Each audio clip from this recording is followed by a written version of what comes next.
devastating ads I've ever watched. Dear Kamala Harris, let's get one thing crystal clear.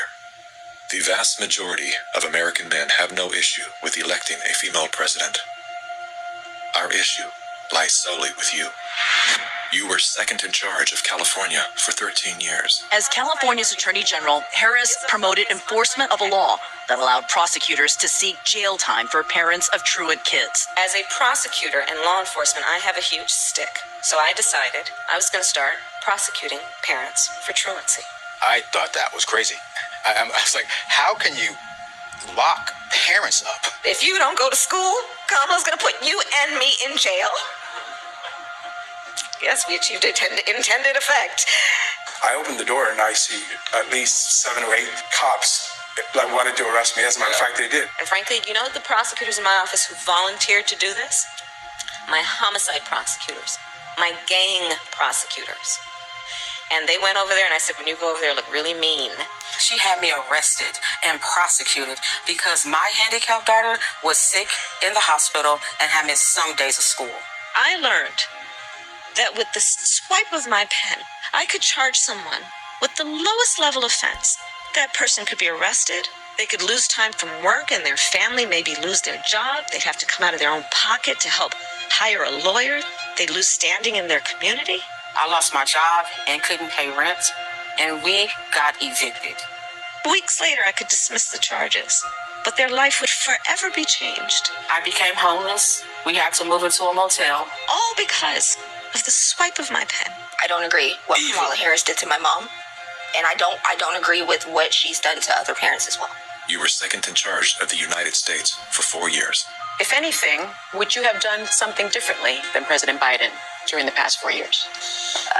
There is not a thing that comes to mind in terms of, and I've been a part of most of the decisions that have had impact. Inflation is hitting the highest level in 39 years. A record high number of illegal crossings. Crime's been surging across the nation. Huge spikes in homicide. Could we be heading toward World War III? After 17 years of failed leadership, you are now asking us to trust you as first in charge of our country. I am concerned and focused on big issues. Elementary and middle school truancy is actually a big issue. If we're trying to save the state money because of truancy, California public schools lose $1.4 billion a year in funding. I want money. My message to all Americans, do not trust Kamala Harris. As men and protectors of women and children, you are simply a risk we are not willing to take. Okay, now if you care, please listen to this mother's story. The video ended right there. Excuse me. This female should be ashamed of herself, what she done to this family right here. This female tried to accuse a black man of doing something he didn't do, and it took 6 years for him to prove he's innocent, and it was actually Caucasian white folks that helped him out, or he'd probably still be locked up.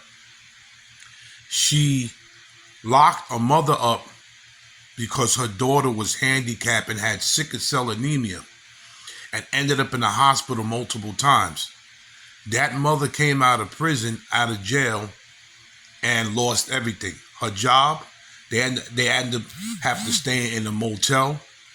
I mean, and she laughs like everything is some type of, it's like it's Comedy Central or something. And you have people out here and a lot of Christians that see this and still vote for Kamala Harris. And the reason why they voting for Kamala Harris, there's 2 reasons why they're doing this. Number one, it's a woman thing. It's a woman thing and supposed to be black thing because she's not black, but let's put that in perspective that she's black. So it's a woman thing and it's a black thing on one hand. On the other hand, it's the hate that people have for Donald Trump. So they rather have Kamala Harris go in there and run this country. But look what's going on right now. She is in charge of the border, and the border's out of control. The border's out of control right now. So this is a female that couldn't even run and control the border. So how is she going to run the United States of America, a country? Can somebody answer that? This is Big Hawk, that Yonkers native, host of Street Talk, bringing you news from here and all over. I'm out.